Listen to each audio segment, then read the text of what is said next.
Okay, I am so excited I get to meet Alexa and Jacqueline Child. You are doing an app, and I swear I like light stalked you on TikTok. I saw that you guys, I think I actually found you on an unrelated thing too, because you're using a wheelchair at an airport. And I was like, that's my wheelchair. I love that wheelchair. And then I found out you had started your own disability dating app, and I was mildly obsessed. I just kind of want to start off because your sisters, your business, you're co-owning this amazing business. How did this all start? I couldn't find out what you had, and if you don't want to discuss it, that's totally fine. No, I'm an open book. I'm Jacqueline and I'm 31 and I created Datability with my sister Alexa and I became disabled due to chronic illnesses when I was about 14. And it started out with dysautonomia and gastroparesis. Then I got the eventual diagnosis of Ehlers-Danlos, and then it manifested into lupus and RA and trigeminal neuralgia and realizing that I had a bunch of congenital things. And so really I'm affected from my head to my toes. And this dating app stuff started because I realized after graduating college and when I joined the dating apps just how ableist and discriminatory the world sees disabled people. And so I was just like, this is not gonna work. I was getting rejected time and time again. People would say really offensive comments telling me I should never have biological children or saying that I was a burden or that their parents didn't approve of them dating me because of my disabilities. And of course, when you hear that over and over again, you really start to believe it. And so that affected my self-esteem, and Alexa definitely noticed that. And then back in 2021, I had to get a feeding tube, and she just kind of put it out there that we should create this dating app that I had been looking for. And if no one else was going to do it, we should do it. We made the decision right then and there to just start it. Because everyone knows that even healthy dating is so easy and has no discrimination or issues. Is that your experience, like with dating too? I think dating's really hard. I think trying to think if I'm responsible for making it hard. That's what therapy is for. Yeah, yeah, and I'm incredibly picky. I have incredibly high standards, and I almost impossible. So I think it's hard for me to meet somebody, and I think there's a lot of garbage out there too. Just a lot of people who are particularly nasty. I also have just faced. I had comments like when I tell somebody that my sister's disabled, the way they respond, that will often give me the ick, and so I can only imagine what it's like being, the person that is disabled and getting those comments. Like it makes me mad that they were commenting about my sister, and it's not, I think it is personal, but it's nothing like personal to me. And so, or about me. But yeah, I think dating as a non-disabled person is hard. I think that the dating apps have become like they're so large that it's really hard to meet someone that shares your values and life perspective. There's or to find that person, it's like finding a needle in a haystack. And so I think Datability and like community specific apps in general are the future. That's just my opinion. And I think that we've seen it work with the success stories with Datability. And that's 2.5 years since we've launched. We've had success stories and we have a wedding coming up within the next year. And I think that that really shows that the more narrow you can make your dating world, the better. And I know that might be counterintuitive to millennials who are used to like having these apps. But if you think about our parents and our grandparents, they were dating within their like circle or within their community often. They weren't going on and on their iPhones and seeing people, who they would never ever cross paths with. And that's good and bad. But yeah, dating is hard. Yeah. I can't agree more. I got married right at the start of the whole online dating thing, and it was just insanity. I'm trying to think of a way to ask this in a way that's not, my brain just does not work today. Which one of you thinks that you have it harder? And the only reason I'm asking that is because I think I have almost all of your same disabilities. And I also was a single mom. And I thought I had an easier time dating than my healthy friends with no kids because my filtration system was so high. They already knew I used a wheelchair, they already knew I had a kid. And so it just like self-selected so many out. And you're so right with what you're saying with like now, like we went from villages to now you have the globe. And that's a lot of people to filter through. And it was kind of helpful to have those real, for me, that really like high filtration system. I was curious if you guys had the same sort of feelings about that. Yeah, I mean, I guess I would find out pretty quickly if it was going to be if it was going to work out or if there was any potential.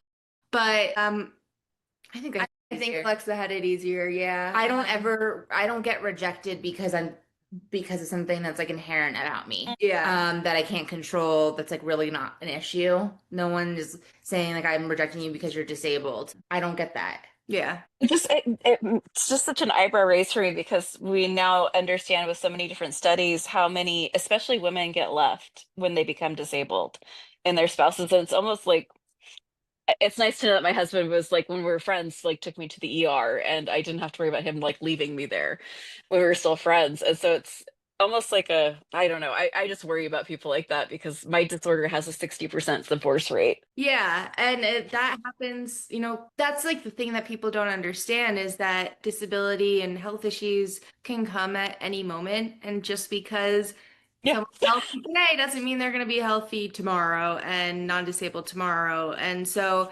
it's like it can be so short-sighted for people to reject someone based on their disability. It's like, I mean, what will happen if you age into disability, and what will happen if you have an accident in a week and become disabled.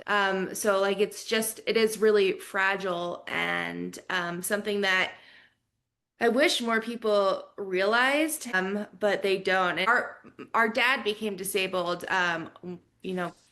when my parents were married for about 15 years. And they're still together. They have been married almost 40 years now. And it was a transition, and it was something that neither of them expected, but they got through it. And then they said that, yeah, they made promises to each other that they would love each other no matter what. And that is exactly what they did. It's so interesting because, like, the micro of the world, especially when you have things like disability or chronic illness, the micro of the world, when you're like stuck in bed all the time, can be really as interesting and relevant as being out traveling and hiking. I mean, I do miss traveling and hiking, but we also have a great time just playing gin rummy here too.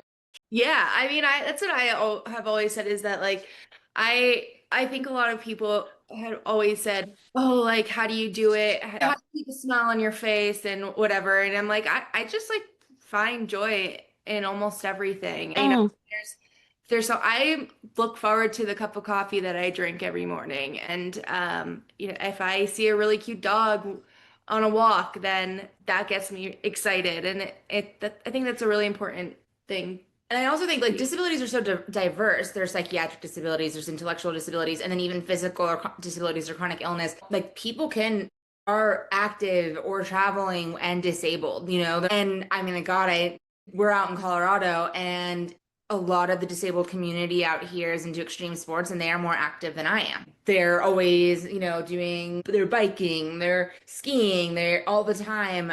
And I prefer to binge watch TV. And so I think that like people forget that too, is that just because you're disabled doesn't automatically mean that you can't travel or can't hike. It's an individual thing. And if those things are really important to you, writing someone off because they're disabled with the assumption they can't do that, it's really short-sighted. Yeah. Yeah. Great point. And a lot we see on Datability that while the bulk of the our users have physical and disabilities and chronic illnesses, we really have all types of disabilities on there.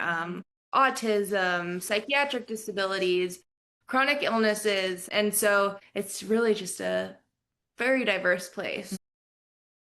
Tell me about with that tremendous diversity. How does the I don't want like a full like algorithm breakdown, but what are some of the settings that you're using to be able to for healthy or not healthy people who are like, yeah, couch, Love Island, that's my jam. Give me a good drink, give me the stuff, or hey, I want to take my wheelchair out like hiking and going and doing stuff. Like how are you doing that? What are some of the settings that you're offering that are different than other apps to like really key into who you want? Well, first we have a section on the app called Datability Deets, and that's just a section of broad terms and in an extensive list that people can select, like wheelchair user, chronic pain, immunocompromised, and you can select that, and that will show up on your profile. And that's just like a really neutral and natural way of just vaguely disclosing. Like we didn't want it to read like a medical chart, but we wanted it to not feel like that pressure of being like, oh my gosh, when am I going to tell them that I'm a wheelchair user? And so just having that on your profile listed alongside your interests and your political affiliation, if you want to put that. And so that has really been such a good feature for people to just like almost put it out there and then leave it behind and go on to dating and like to the fun of it. And then for our paid subscribers, people can search based on interest. So, if you're really into TV and film, you can search based on that. Or if you are into traveling, you can search based on that. And you can also search based on Datability. So if you're looking for another wheelchair user, you can select that. And that's been a really great way for people to connect. And it's a good icebreaker too. That's a really good icebreaker. And you just brought up two of the really important things that are hard for people to know what to say when, which is that disclosure of illness, like if you use a colostomy bag, or if like there's a lot of things that people like don't know when to bring that up, and just to have it out there first, awesome. But also politics has become quite the issue in dating, and I am so here for it. I do not understand how anyone blinks an eye that politics and disability are two very important things together. And we're looking at one party that is, yeah, pretty much trying to unsubscribe most of us from existence. I don't, yeah, personally, I'm just very confused as to the people who support that. But also, if you're dating, that's not someone who's voting against your self-interest or your interests is kind of scary. Yeah. I mean, I think that's where I have trouble dating. I would never date somebody who's a registered Republican. I'll just come out and say it. Even an independent, the Democratic Party, the disabled community often gets left behind. It's one of the marginalized communities that's not at the forefront. And we're not realizing that disability rights are human rights. And I think I really struggle with that because I don't feel teaching somebody. I just really like I'm tired and I just really don't want to do that. I would love for somebody to already at least have a basic understanding of that and appreciate that. And it is hard. It's a big ass. I know exactly, and Love that's your generation, by the way. Like I am like old enough to be your mother, and I am so freaking proud of your generation for deciding that you are not going to gentle parent your partner into being a decent human. Like I bow down. I would have saved my 20s if I had thought more like you guys. how old are you? I'm almost 50. Okay, I would not have guessed that. I love you. Thank you. I needed the ear scratch. I'm 35. When you were saying your generation, I thought we were in the same. I was like, well, maybe I look really young. And so I was like, oh, she You do. doesn't. I clocked you at like 28, so you're doing good. I would not have guessed that. So you look great. I know that Thank you. that might be supposed to say that these days, but I'm just gonna come out and say I don't care. Live in this bed and in this room. Someone gave me a compliment who I did not give birth to or who I did not marry. I love you. Are you, please give me all the ear scratches. I'll take them. It's like shocking to me. I was like, wait. But yeah.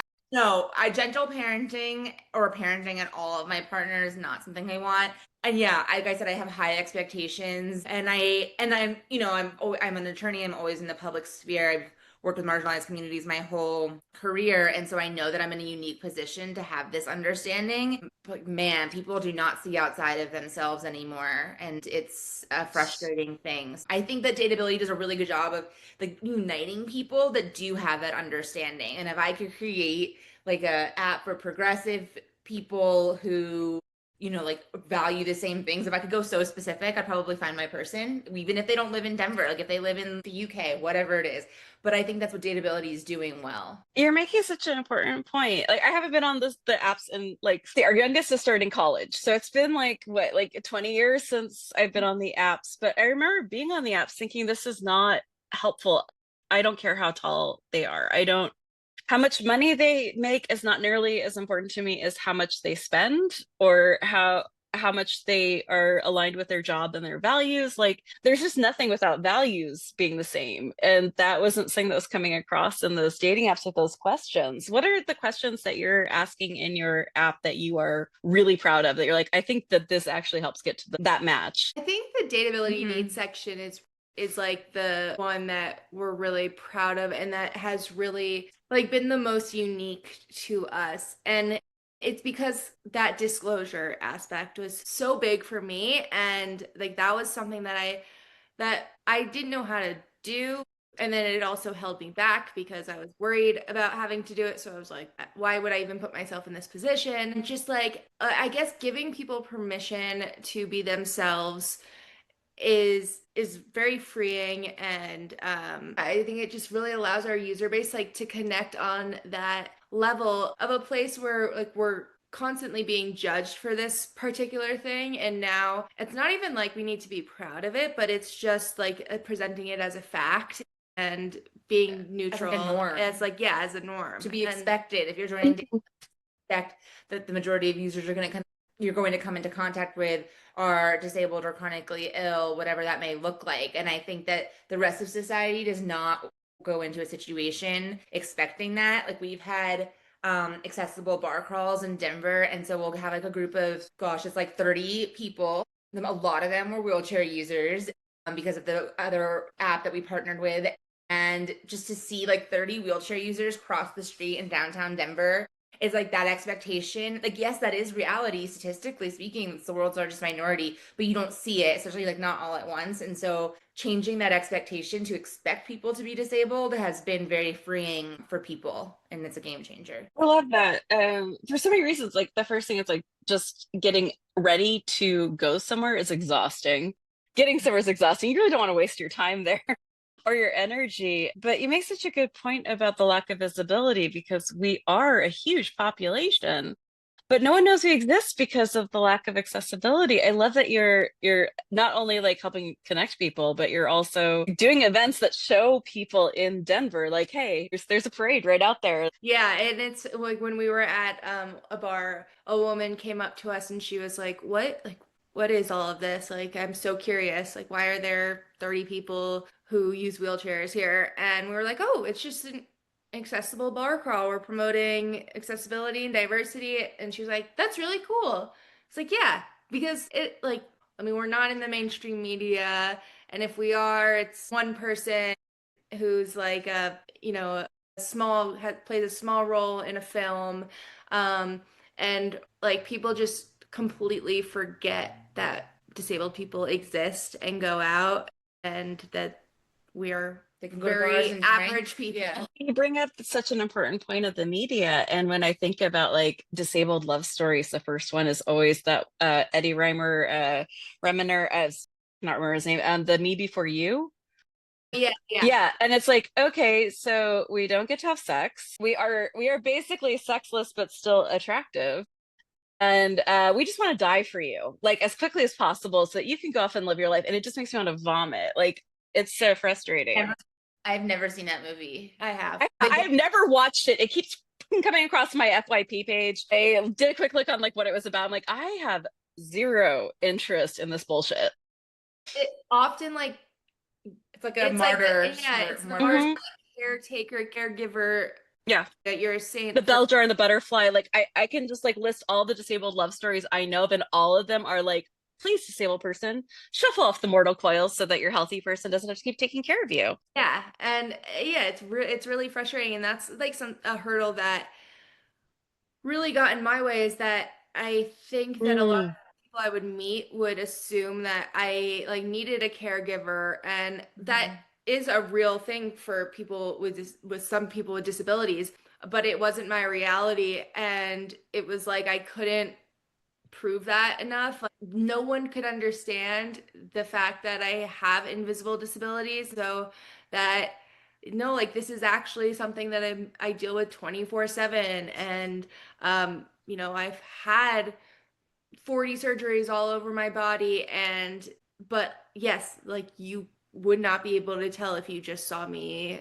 from either a photo or sitting at a restaurant. And so that was really a difficult thing to try to explain, is like I can take care of myself. I don't need a caregiver. And also like there's like caring for someone comes in so many different ways. It really does. And we've discussed the mental health aspect of it, and that's also a part of being a partner for someone with disabilities is like keeping things fun and entertaining if they're stuck in bed for a while. And that doesn't always mean like the spicy stuff, it can, but it can also mean like just finding ways to make dates and connection when you can't experience like, other things. It's being more creative. Yeah, Do you absolutely. guys like I had such a fun time deep diving on your website, which by the way, anyone who's listening, please go over to the website because the blog is like gold. Like it is so many interesting ideas. What are some of your favorite date ideas for wheelchairs or for I always default to wheelchair because I feel like if it's a wheelchair date, it's a cane date, it's a chronic fatigue date, it's like anyone can I feel like it goes to universal design, which means if I can do it, even like healthy people can do it. So like it just sort of includes everything. So favorite wheelchair, like get to know you date that's safe. Ooh. Because you Um, can't do it at your house, right? Like that's just that we are not in that day and age. Like this is not I was gonna the say, time where you're like, here, this is where I live. yeah, definitely not. Okay, I mean, I always think that like this is broader, but researching the accessibility is really important, and there are like a ton of apps these days that do that. But I Do you think have any favorite ones? Because Google yeah, just took off most of their accessible stuff. who did? Google. Oh. Google. Roll Mobility and then Ahoy. Those are two that I know that rate the accessibility of places You're and changing my life right now. Okay, roll and what's the other one? I'm gonna link these in the show notes. Ahoy. Ahoy. And Ooh, thank you. of course, and I think like researching and asking your date what accessibility needs or accommodations that they may require is so important and something that I don't think has like rarely ever happened on a different app, and that's just like a normal part of a conversation that happens on Datability. Is just like being considerate enough and being cognizant about someone's needs is really attractive to me. And so That's a really attractive trait. like I mean like that's just like not a question that's typically asked, but like would be so respected. And like obviously there's nothing worse than like showing up to like an ice cream place and then there's a step and there's no accessible to anything and you're like, "Oh." But as for No accessible bathroom. That was my favorite date. Was like going somewhere that like it was all accessible. It wasn't their fault because they had like advertised accessible. But the bathroom had 3 steps, which like that's more intimate than I'm ready to be right now. yeah, that's really tricky. As far as like date ideas, ooh, do you have any date Yeah, ideas? it's very Denver specific though. Okay, go ahead. Red Rocks. Oh yeah, that's a So Red Rocks Amphitheater, Ooh, if you haven't seen pictures, it's I think probably the best music venue. They also have an incredible accessibility program compared to other music venues. There, if you park in the disabled parking lot, there's a shuttle for free with a lift and everything for wheelchair users that will take you right there. And then you can go, if you're a wheelchair user, you're in the first row. You could also be in the 70th, but if you get tickets when they go on sale and you get the accessible seating, you're in the first row. And I think there's nothing cooler. And if you're a cane user or you Limited limited mobility. you're in the first three. You have to go up like two. in San Francisco. Like I'm so jealous. Yeah, Yeah. it's incredible. It's partially a result because they got sued for lack of accessibility, but something good came out of it. And the attorney that sued them is actually their accessibility attorney now. So they're head of accessibility. So it's like it's a great setup. And yeah, so I think that would be like I know you don't talk that you can talk before. You can get drinks though and talk before the concert. And I just think like I love music. So seeing a concert and having that experience is really fun. But you can't Do you have talk. any personal like favorite dates that you've been on that you're like, this was really well thought out? That was someone put some effort in. Zero. I do, What but did- they're not. Bro, oh, you're breaking my heart. I'm so Yeah. sorry. They're not accessible because I'm not disabled, so they didn't take accessibility into I'm account. not even asking for that. I'm just asking for like the Uh, like someone actually put some actual creativity yeah. and thought into this. Had a boyfriend who surprised me and our friends with a murder mystery dinner, So and cool. I really like that. I'm like, into like true crime and Halloween. Got really good seats to a hockey game. I really like hockey. I think it's one of the most entertaining sports. So yeah, those were good. And they paid attention to what I liked. Yeah, no, I've always been stuck on the dates where either You have to pay. I have to pay No, no, no, no. everything. And so I've honestly never really had like a great date, but it's coming. I'm so sorry. You're so like sparkly and stunning and amazing. Like you deserve like the world. I've been telling her that for years, and that's partially why we created Datability, right? To remind her of that. But I'm like, don't even offer to pay. Like enough. Like you paid enough, you've split enough, that karma is checked off. I feel like I'm gonna get like so much shit for this. I feel like since it's expected that we like do all the stuff with hair, makeup, clothing, we've already paid the pink tax. If you ask me, I'm not Yeah, paying.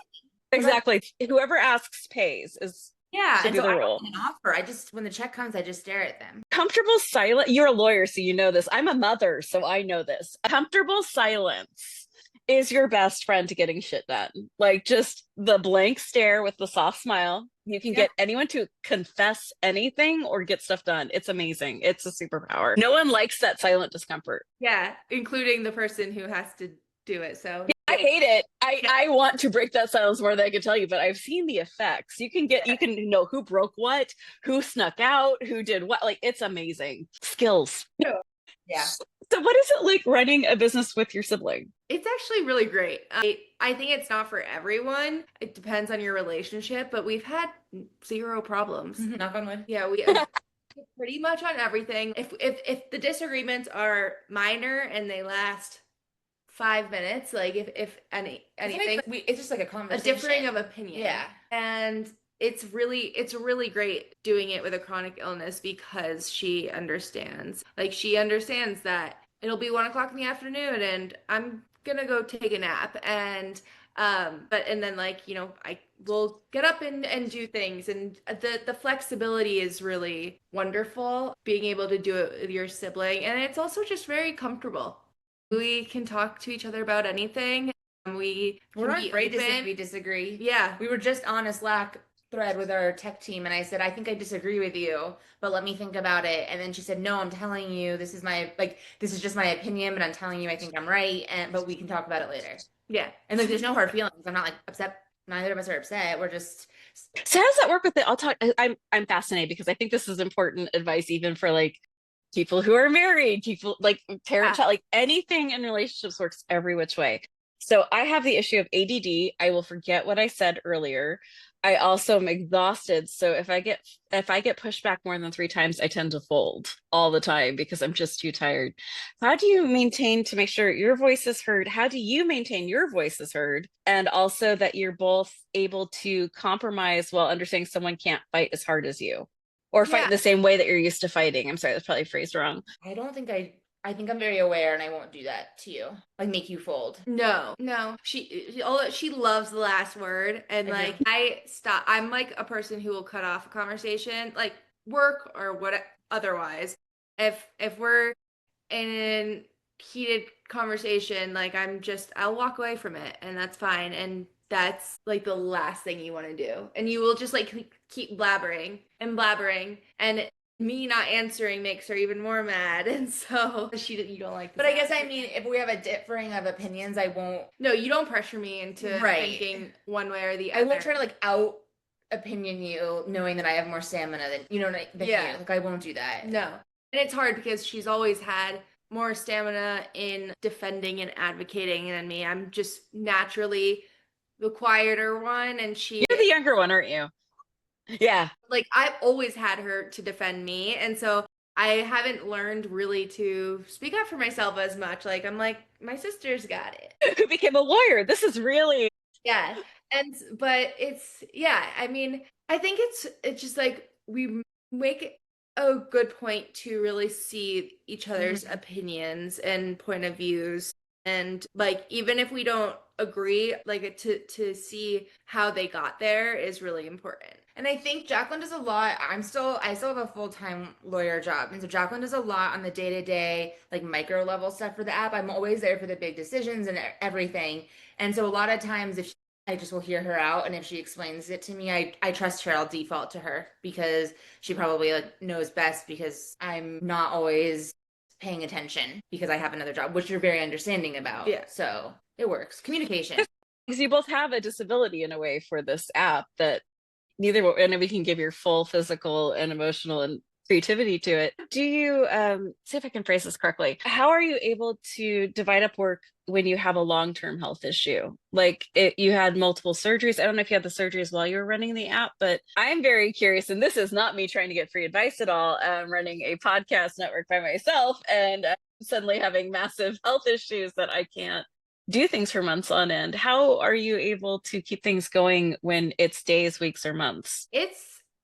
It's hard, but it's something that like it does keep me motivated to do things. And I really like I don't put that much thought into it. I just know that I have to get it done, and like sometimes that's to my detriment. I have a hard time letting go of things in my head until they are done. And so like I will obsess over something until it's checked off my list. And that's can be really hard with, chronic health issues and fatigue and stuff like that, because I can't just spend 10 hours on a task and get it all done at once. But I guess reminding myself that like a little bit every day does help, and that Mm. I don't need like no one needs to push themselves to a point of exhaustion. I think that this hustle culture it has taken over at least like our generation, that it's like if you're not working to the point where you feel like death, then you're not working hard enough. And I will not subscribe to that. I think that people really should be working less and be taking care of themselves. And like it's not cool to not sleep, like to only get 2 hours of sleep. Like that doesn't make you a better entrepreneur, it doesn't make you a better colleague to only get 2 hours of sleep, or to never take care of yourself. It just is really gonna harm you in the long run. Not agree more. I'm Gen X, and I literally remember the Newsweek articles coming out when this all started with the multitasking. And I remember in the 80s reading that article. I was an annoying child, by the way. I read everything. But I remember like reading this article in Newsweek about like this multitasking is the way of the future. And like sitting there going, nope, nope, don't think so. I'm pretty sure that's a bad idea. I know I'm 9, but I'm bad plans. terrible at multitasking, actually. And she's very, very good at it. And I just like I cannot do multiple things at once. That's okay, because then I really like force myself to focus on one thing and then take a break, and that works for me. Makes me feel like a weird question because I just randomly like consider this when you're dating and you're trying to get two people to agree to a time and a place. How does that work with chronic illness people? Because I think you're the only interview I haven't rescheduled 6 times. Flexibility is important, but in like as long as that there's like initiation and that intent of making that plan, I think that it's like it's okay to reschedule and being genuine. Yeah. If you're using your chronic illness as an excuse to not go, I think that's crappy. Like, like if it's genuinely something came up, but if like I'm not chronically ill, but I'm really tired, but there's sometimes like I just like have to rally because I committed to this. The person is important to me. Would I much rather be napping? Totally. And I could say I'm really tired, I have a headache and not go. But like I do think that there are certain times when you have to like just like say like I committed, I made a commitment to the other person, and the other person put aside time for me, and their time's important. Like I have had times where I've committed to a friend and I'm really busy, and then they cancel on me, and it's like, well, now like you screwed up my day, because I would have, I could have gone to this appointment, or I could have like gone to this meeting, and I put aside time for you, and it felt like they had no respect for my time. And so I Mm. sure that you're not doing that to the other person. Yeah, making sure that it's clear that you want to meet up with this person, you want to do something with this person, and yeah, and being honest about it. Mhm. Would respect that fully, rather than like just someone being like, "Oh, something came up," or like I can't do tomorrow, I can't do tonight, can we rain check? Like tell me why, because if not, I'm thinking it's all about like Right. personal. You've just gotten to like 90% of my husband and my arguments, which was if you let me know, it's much nicer than the story I told myself. I promise you. What I told myself is way worse than anything you could have come up with. Like just lay it out. Yeah, that's like we had a meeting somebody had to cancel like last minute, and she said like I literally can't leave the toilet. Oh yeah. And I've never met her actually. Like we met once at an event and that was it. And Yeah. like usually make people cringe. But once you tell me that, I believe you. And I also like don't really want you to Zoom with me from the toilet. Yeah, And please don't zoom that. Like, in not there. even the. And so I'm like, okay, fine. And it didn't annoy me, even though I had set time out of my day to like meet with this person. I like the fact that they told me what was going on. Yeah, it's not like, oh, something came up. She's like, Yeah, no, and then I'm like, cool. it's So an you emergency. didn't prioritize us, but no, it was not that, and I had a good reaction. So sometimes, like, just being honest, even if it's like everyone poops. And dairy people with dairy allergies, they a lot more, so Yeah, much a lot against of your freezes, so tolerant. much more. You know, if anything will get you there. Yeah.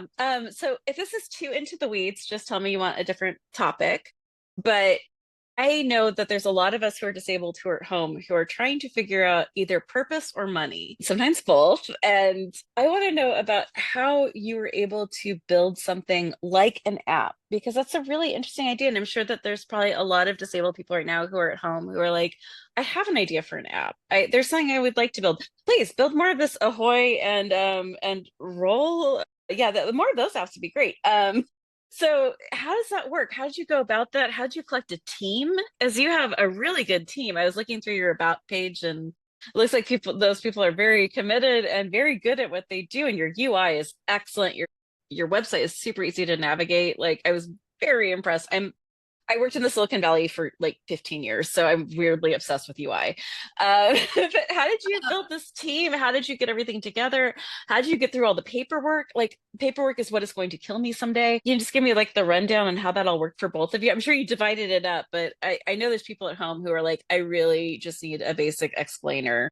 Yeah, well, purpose was like a big thing. I was so lost. I had gone to school and I'd gotten my master's degree, and I did that online. I went to school in undergrad in person, then got my master's degree online, and I had this whole plan for myself to become a child life specialist in a children's hospital. And then my health took even more of a decline, and I wasn't able to do that. And so I was just feeling really lost, especially at the time where like all of my peers were getting their first jobs and getting their foot in their career.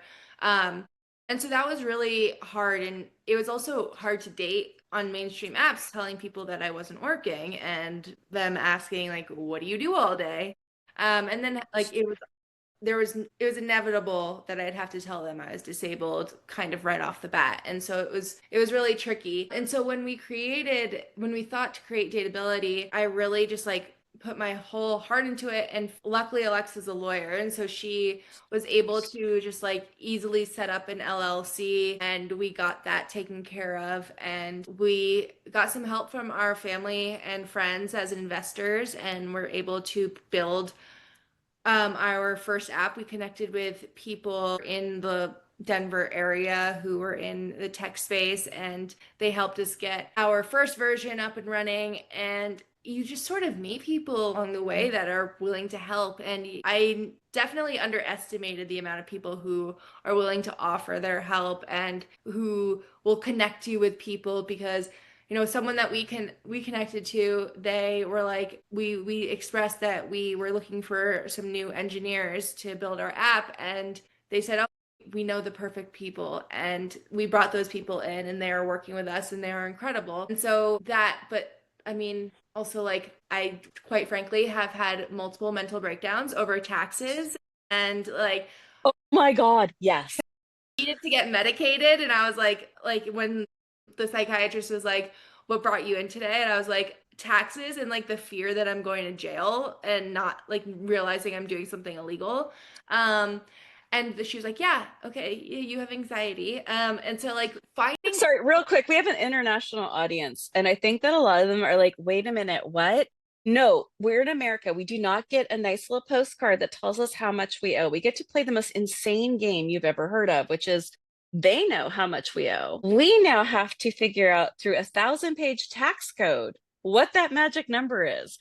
If we are wrong, we can go to jail. If we are right, we will have to hire someone for about $150 to $500 an hour. If you run a business, you have to tell you what this is. You have to pay this amount. You also have to pay someone to tell you how much that costs. Yes, you could try to do it for free by yourself, but that's where you go to a psychiatrist for anxiety medication. So sorry, I just have to let everyone know, because we have like a massive listening audience over in like the UK and the EU, and like Russia. Hi, Russia. Weird, but hi, Estonia. Hi. Very intrigued. I would love to know more about that. But just saying, like, they don't know what our system is, and it's insane. Oh, And yeah. then Trump just fired almost all the IRS agents. So good luck getting And someone now on the you phone. don't worry. Yeah, Now that was great. Yeah. that's not legal advice, but now there's no one to audit your tax returns. So go ham, do whatever. No, I'm so sorry. I actually know how this works because I ran a business when this happened the first time. And what happens is the people who are low level, like, Yeah. just you and me, we get audited because they can afford to audit us. The people Right. they can't afford to audit are the billionaires and the ones that they could actually get lots of money from. So they go after a whole bunch of the little guys who don't have lawyers. And I know this because I got audited and it was horrifying. It was a very scary room that felt very Black Mirror. But yeah, it's a very weird system. And when we take away the IRS agents, it's the small business owners who get the IRS after them, not Mr. Elon. What I learned to do is like I have to delegate and I have don't to ask have for to help. yeah, and I don't have to know everything and how it works. And so like Okay, please tell us, how did you get to that point? Because I feel like when we're disabled, we feel like we have to know everything and we have to not ask for help to prove it. I think I taught you that a lot too. Is this a psychiatrist thing again? Because I feel like maybe I need to oh make an no, appointment. it's my family like saying like there are people out there to help you. Like you do not have to know how to file your taxes for your business. Like you do not need to know how to do that. And like yes, it costs money to hire someone, but there is a big trade-off of like I mean these people go to school to learn how to do this. Yeah. Like I can't teach myself how to do this in a week. And I think because I'm a lawyer, I think I like made the point to you that like people hire me for legal advice and like they should not be representing themselves in court, right? Like they should be hiring a lawyer and like you know that. And then when we get these Google attorneys who think that they know more and they're wrong, and I'm like, so what, how is this any different? How is this situation any different than my clients coming to me for help? You need to go to somebody for help. Like this is why we exist. Otherwise none of us would ever have jobs or careers and we would just like hang out. Yeah, If we all knew everything. and I think that like limiting the Googling, it's like comparable to like WebMD and Googling chronic illness when you or like your symptoms, and then it says, oh, it will always say you You're might dying. have a brain tumor. That's always the go-to, isn't it? It's we all have cancer or brain Yeah, tumors. 4 days to live. And Say your goodbyes. Yeah. Like the same thing. It's like, oh, if you didn't do this thing, like you're screwed. Like if you didn't do this thing, someone can take over your company. And it's just a lot of misinformation, just incorrect information, information that doesn't even apply to you.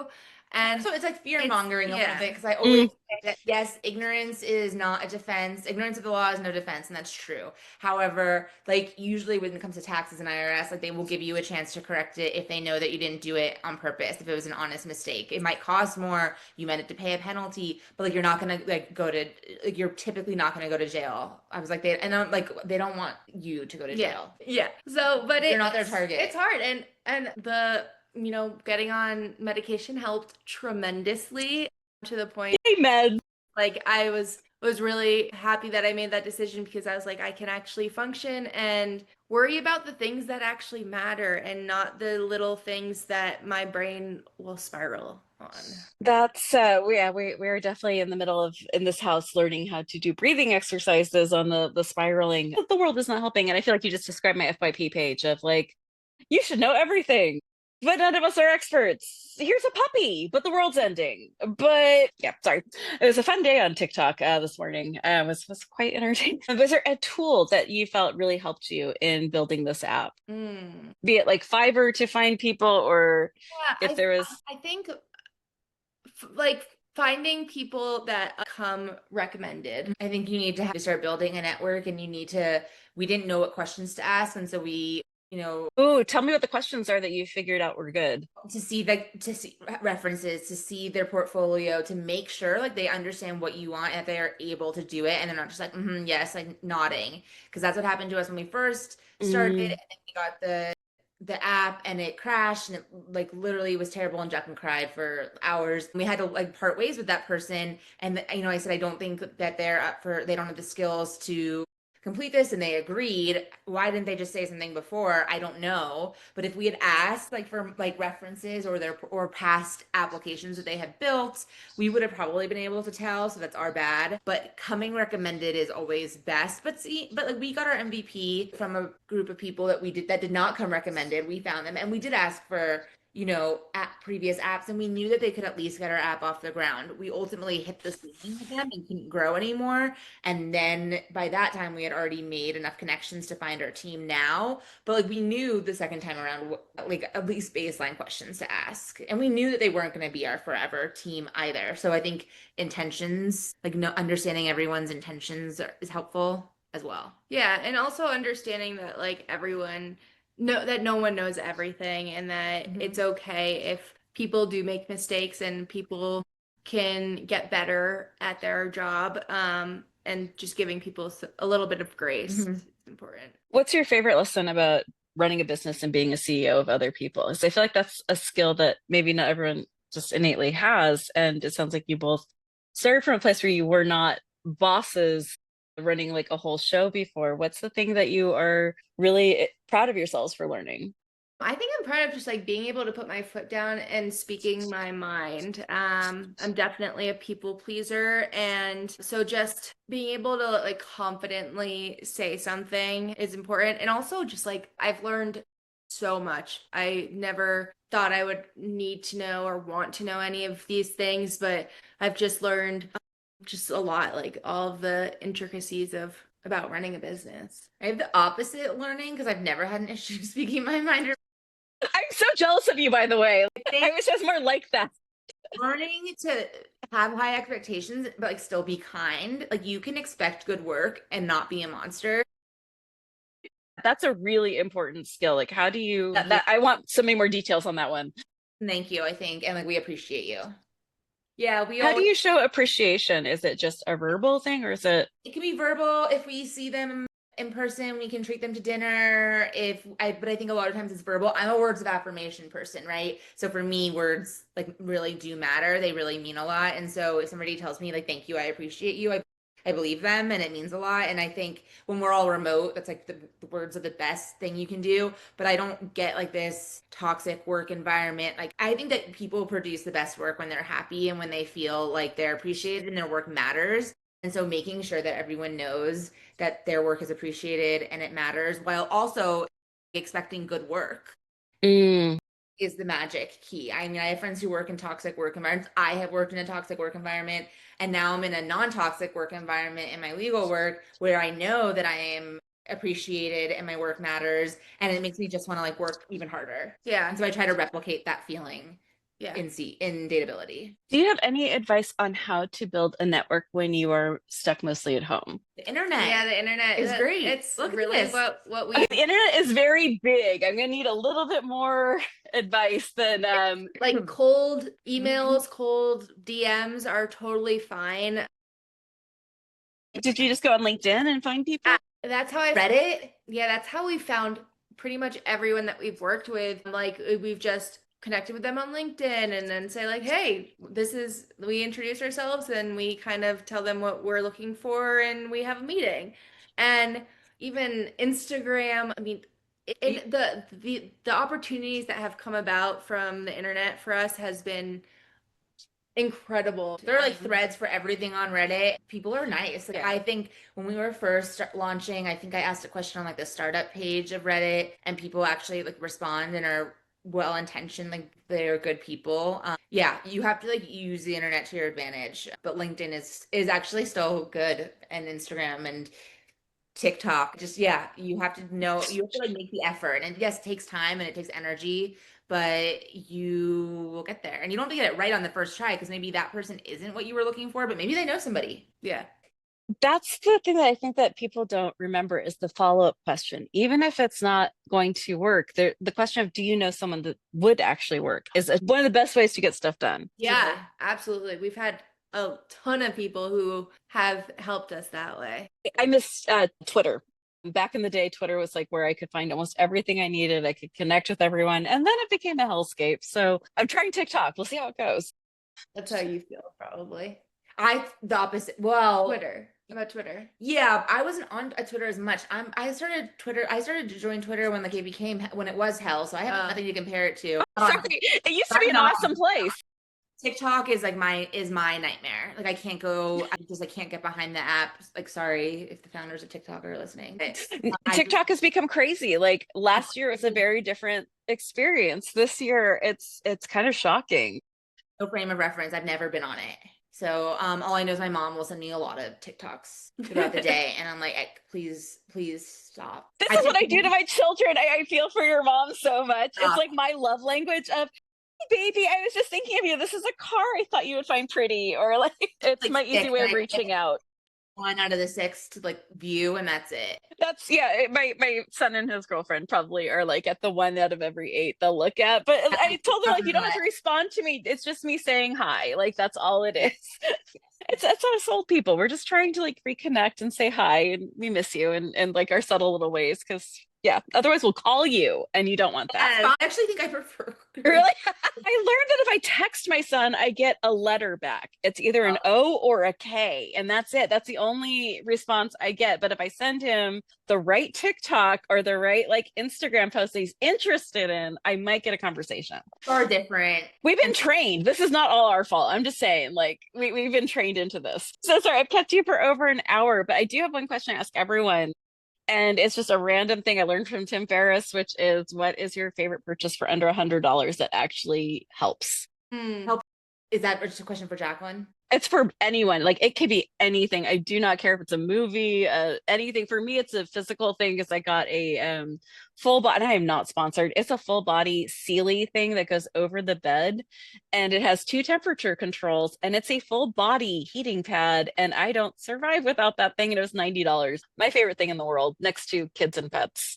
Okay, under $100. I cannot live without my loopy case on my phone. Ooh, yes. Oh my God, yes. And it's like such a little invention, small, but it makes a difference. And now I cannot like hold my phone without having this on my case. And it just helps so much, even like for pain, but also practicality and functionality. It's really helpful. And so I really love my loopy case. I didn't buy it. You got it for me, but my noise machine. I can't sleep without some kind of like white noise. And so I was leaving my bathroom fan on at night, and that's just like not like that's just they have a finite lifetime anyway, and that's not what it's for. And so Jacqueline got me a white noise machine, and I sleep much better. And I got this pillow. Coop? Is that what it's called? I think so. Is that really worth the money? Right. I paid money to get a mouth guard, and I also have Invisalign retainers, and I actually have only been wearing my Invisalign retainers lately, and they never were doing a good job of getting rid of my like TMJ pain. I got this new pillow, and it comes with like extra stuffing. You can like figure out how much you want to stuff in it. I get like the U-shaped one, and it has helped like so much. And I'm a hunched over at the computer all day person, so that actually has been a really great purchase. I'm easily influenced. So this is like, I will, yeah, I should be able to like turn off Amazon from the hours of midnight till 6 a.m. Like that needs to not allow me to make purchases. Coop pillow, and they're 99.85. You can get a promo code. So yes. I will be looking into this. That looks amazing. Thank you. All right. Well, I cannot thank you guys for coming on. Please head over to our show notes. I will have the app linked right up along with all of the resources. I forgot to ask you the most important question. I'm so sorry. Can we like take another 10 minutes? You have a safety section on your site. I'm obsessed. Please tell me more about the safety section, because I was like losing my mind when I saw it. Yeah, we really promote safety, and that's something that's very, very important to us. And so we want people to be aware of the safety tips that are out there and what to look out for. And we want people to know that it is the internet at the end of the day, and we can't control what people sign up. We don't do background checks, but there are safety measures in place, and being vigilant and being educated is the best way to protect yourselves. And so, not sending any financial information or personal information, and making sure